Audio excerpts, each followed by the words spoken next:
She said it like a warning, soft, almost amused, but her eyes didn't match her voice. They held something else, something that asked me to ignore the words entirely. We were the last two left in the cafe. The lights hummed low, a flicker here and there, the smell of burnt espresso lingering longer than it should. She sat at the counter, stirring her tea without drinking it, her wrist moving in slow circles.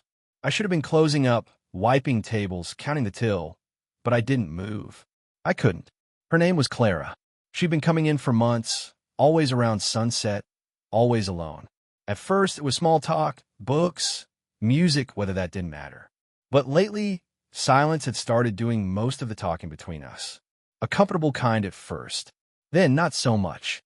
That night, she looked tired, but in a beautiful way, the kind of tired that comes from thinking too much, not from lack of sleep. Her hair was loosely tied, a few strands falling near her face. She brushed one back, then caught me looking. "What?" she asked, half a smile forming. "Nothing," I said too quickly. She tilted her head, studying me like a page she was deciding whether to turn. "You always say that when it's something." Maybe it was. Maybe it was everything. I tried to look away, but the distance between us had already changed. It wasn't the counter or the floor that kept me from her. It was something else, invisible but heavy. I could feel the air shift whenever she exhaled. "You ever notice," I said, my voice quieter than I meant, "how some people make a place feel different just by being in it?" She didn't answer right away. Just set her spoon down, the sound small and final. Then, almost to herself, "That sounds dangerous." "Maybe it is." That got a real smile out of her, small, knowing the kind that lands and stays. "You should be careful what you start, Eli." The way she said my name, it wasn't the first time, but it felt different. Like she'd tested the sound in her mouth first. I wanted to say something back, something equally sharp, but all that came out was breath. I was suddenly aware of everything. The pulse in my neck, the hum of the refrigerator, the smell of the rain starting outside. She reached for her coat, and her fingers brushed mine. A split second, but it was enough. My skin remembered it before my brain could catch up. "You're shaking," she said softly. I laughed barely. Maybe it's the caffeine. Her gaze dropped to my hands, then back up to my eyes. She leaned forward, elbows on the counter. "You don't seem like someone who gets nervous easily." "I wasn't," I said. "Before tonight." That was the first time she looked away. A long blink.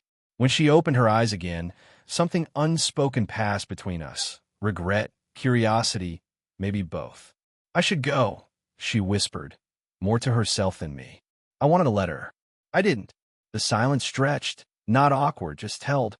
Then she stood, slowly, her hand brushing mine again, not by accident this time. "Clara," I said. She looked at me, waiting.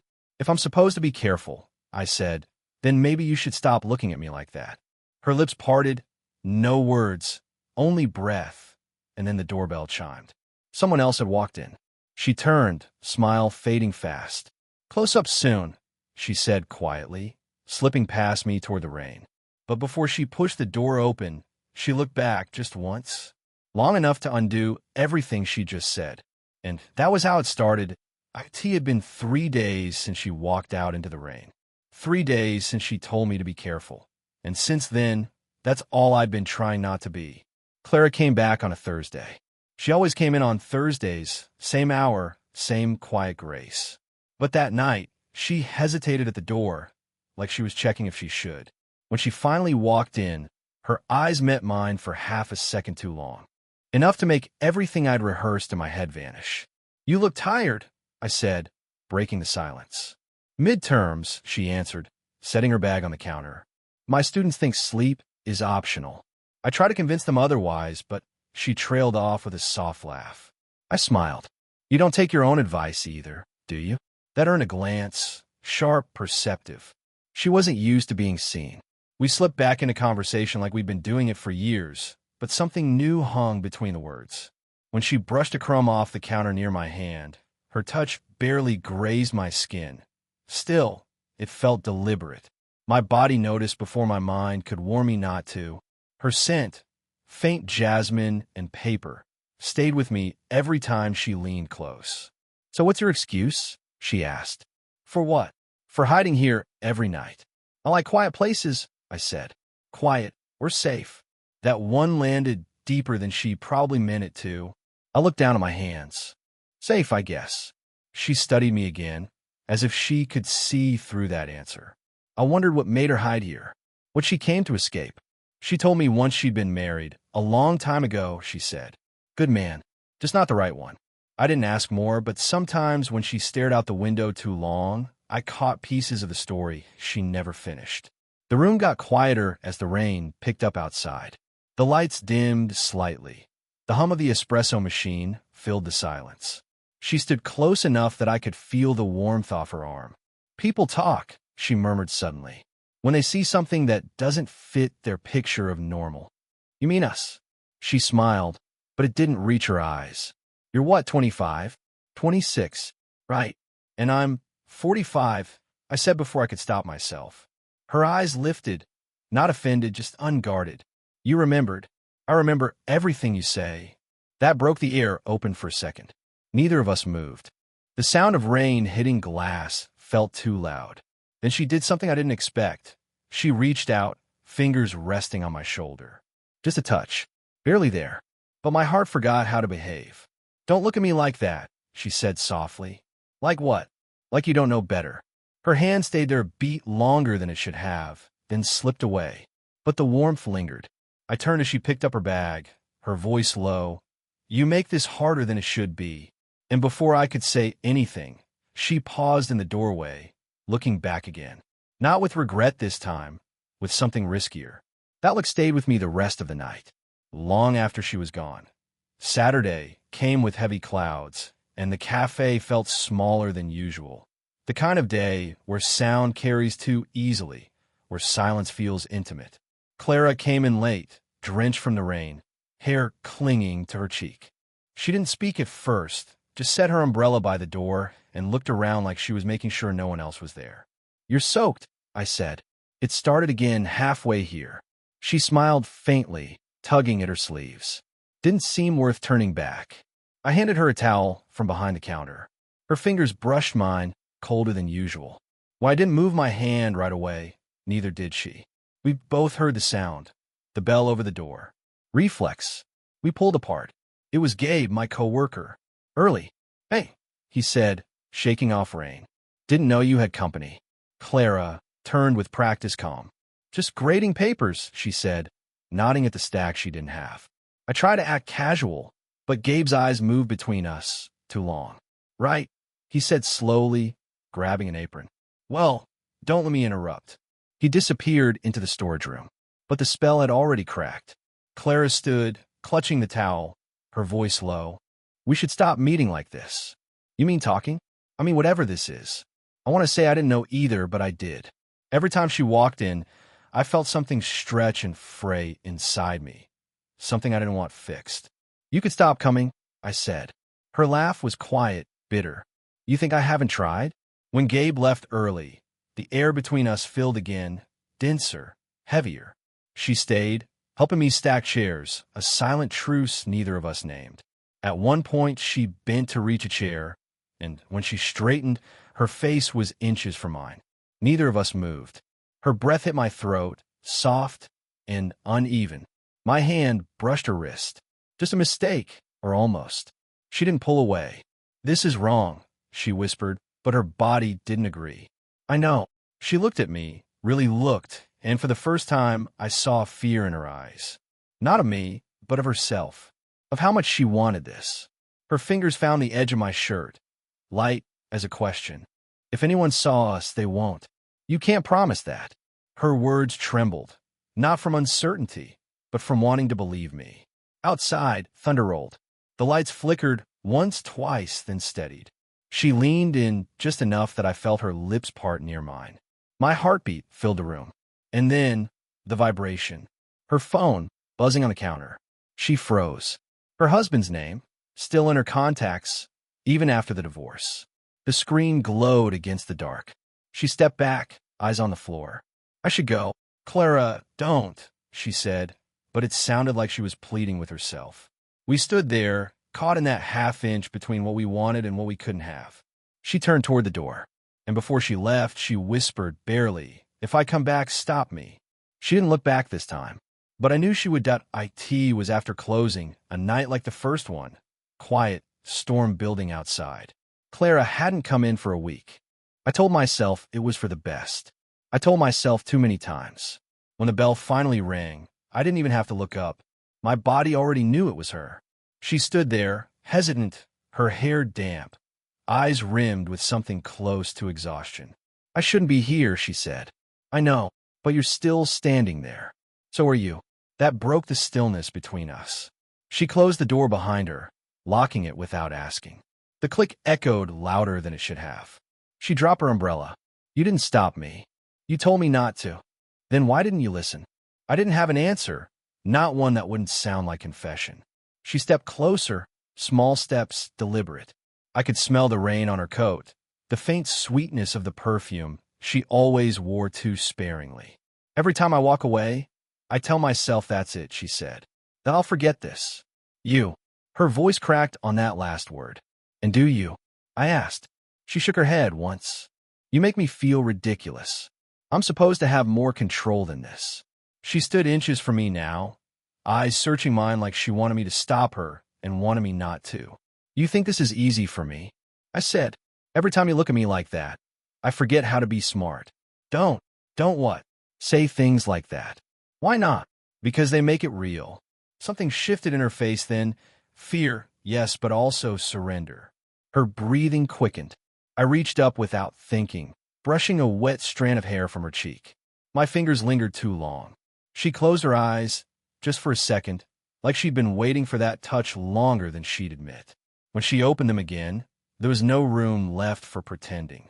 Her hand found my chest, flat against it, the warmth of her palm spreading through fabric.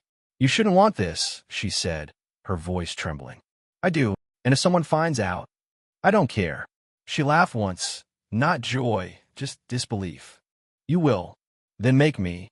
She looked up sharply, breath catching. My words hung there, dangerous, alive. The rain hit harder against the windows, a rhythm that matched the pulse between us. She leaned in, so close her lips brushed the edge of my jaw when she whispered, "You don't know what you're asking for." "Then show me," I said. Her eyes widened, her body tense. She exhaled, slow, almost shaking. I could feel it, the inevitable pull between us, the moment where the world might stop. Her hand slid up, fingers grazing my neck. She tilted her head, our lips nearly touching, breath mingling, and then a knock at the door. Sharp. Both of us froze. She stepped back, eyes wide, heartbeat visible at her throat. Through the glass, a figure stood, Gabe. "Don't move," she whispered. But neither of us could. When Gabe's knock echoed through the door, the spell shattered. Clara's hand dropped from my neck, but she didn't move fast enough. The air between us still hummed with what almost happened. I turned, fumbling for the lock. "We're closed," I called, voice uneven. "Forgot my notebook," Gabe said, his shape blurred through the wet glass. Clara stepped back, smoothing her hair, her breathing shallow. "Let him in," she whispered. "Act normal." Normal. The word barely meant anything now. I opened the door. Gabe's eyes swept over the room. Too sharp, too curious. "Didn't realize you were still here, Ms. Clara," she said quickly. "I was just leaving." She brushed past me, her hand grazing mine, a touch that looked accidental but wasn't. I felt the heat of it long after she slipped into the rain. Gabe frowned. "Everything okay?" "Yeah," I said. She forgot her umbrella. He nodded, not convinced. His gaze lingered on me, then the counter, then the 2 coffee cups, both half empty. "You know her?" "Customer," I said. "She grades papers here sometimes." He hummed like he didn't buy it. Then, almost casually, "You might want to be careful, man. My aunt works at the college, says people notice things." I froze. "What things?" He shrugged, already heading out. "Just saying. She's got a reputation for getting too close to her students." The words hit harder than they should have. Students. That's when it clicked. The age, the half-told stories, the way she'd never said where she taught, only at the college. After he left, I stood in the quiet, feeling the weight of every silence we'd shared. She hadn't told me everything. The next night, I waited for her anyway. When she came, she didn't order anything. She just stood at the counter, eyes tired, makeup barely there. "You heard something," she said. Not a question. I didn't answer. She set her bag down slow. "What was it? That you had a reputation?" Her jaw tightened. "Of course. So it's true. Does it matter?" "It does to me." She laughed softly, not mocking, just sad. "You think I planned this? That I do this for fun? I don't know what to think." She stepped closer, voice low but shaking. "It was one student. 10 years ago. I was going through a divorce. He was kind, and..." She stopped. Her eyes shone with something rawer than shame. "It ruined me for a while. I told myself never again. My heart was hammering. I wanted to believe her. I did, but part of me didn't know if she was telling the whole truth now either." Her hand found my sleeve. "You're not him," she whispered. "That's the problem. Clara," she looked up, eyes wet. "You made me forget what it cost last time." For a long second, we just stood there, her breath brushing my throat, my fingers twitching at her side, but not touching. Then she whispered, "If I stay, it'll happen again." "Then don't stay," I said. But neither of us moved. Finally, she exhaled, a tremor, a surrender. "Tomorrow," she said, "meet me after my class. No café, no excuses." She turned to leave, and even before she reached the door, I already knew I'd go. The classroom was empty when I found her. Late afternoon light slanted through the tall windows, painting stripes across the desks. The air smelled faintly of chalk and rain, a scent I'd come to associate with her. Clara stood at the blackboard, erasing notes that didn't need erasing, her back to me. Her hand moved in slow circles, the rhythm uneven. "You came," she said without turning. "You asked me to." She set the eraser down and faced me. There was no makeup this time, no careful armor. Just her, tired, real, beautiful in a way that made my chest ache. "I didn't think you would," she said. "I shouldn't have," I admitted. We stared at each other across the rows of empty seats, the distance between us feeling smaller than it was.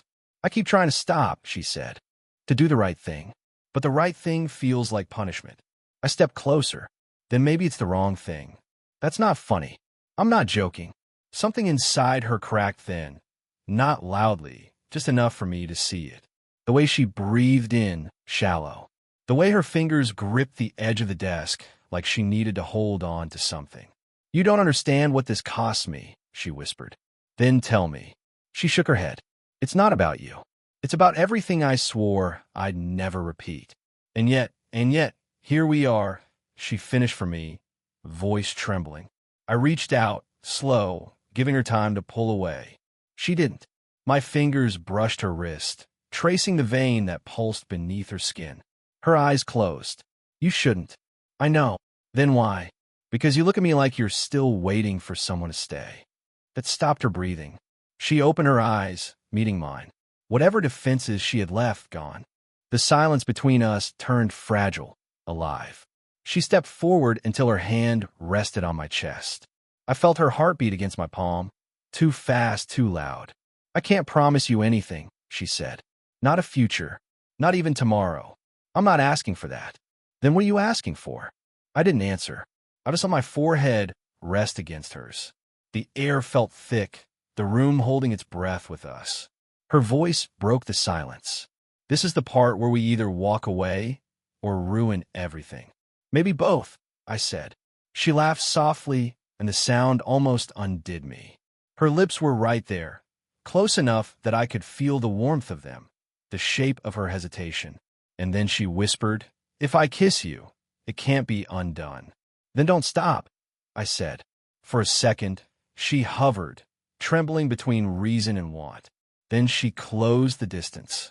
It wasn't a perfect kiss, too much history, too much fear, but it was real. Messy, human, full of everything we'd tried to bury. When we finally pulled apart, her eyes were wet, her voice steady. "Now you know," she said. I nodded. "Now we both do." The rain started again outside, soft and unrelenting. Neither of us moved to leave. The rain had finally stopped by the time we left the classroom. The world outside looked rinsed clean, streets shining under streetlights, the air smelling like wet leaves, and something starting over. Clara walked beside me in silence, her hands tucked into her coat pockets. The kind of quiet that isn't awkward, just full. Like both of us were still catching up to what had just happened. We stopped beneath the awning by the library steps. The glass reflected us faintly. Her face turned slightly up toward mine, eyes tired but soft. "You shouldn't walk me home," she said, but didn't move away. "I know," I said, "but I'm not ready to say good night yet." She smiled at that, small and real. "You always say the right thing accidentally." "Accidentally?" "Yeah." Her voice was warm now, teasing. "Like you mean it." A breeze passed, cool and gentle. She shivered just enough for me to notice, so I stepped closer. Not touching, not yet, just near enough that my coat brushed hers. She didn't pull away. For a long time, we just stood there, watching puddles ripple under the streetlight. I could feel her breathing slow, could almost sense her thoughts balancing between fear and peace. Finally, she said quietly, "I keep waiting for the regret to hit." "It will," I said, "for both of us. But maybe that's part of it." She looked up then, studying me. "You're too young to talk like that. Or maybe you're just tired of people who don't." Her laugh was quiet, soft enough that I almost missed it. Then she reached for my hand, hesitant, testing. When our fingers touched, the world went still again. No sparks, no drama. Just her thumb tracing over my knuckle, slow and thoughtful. "You know this isn't simple," she said.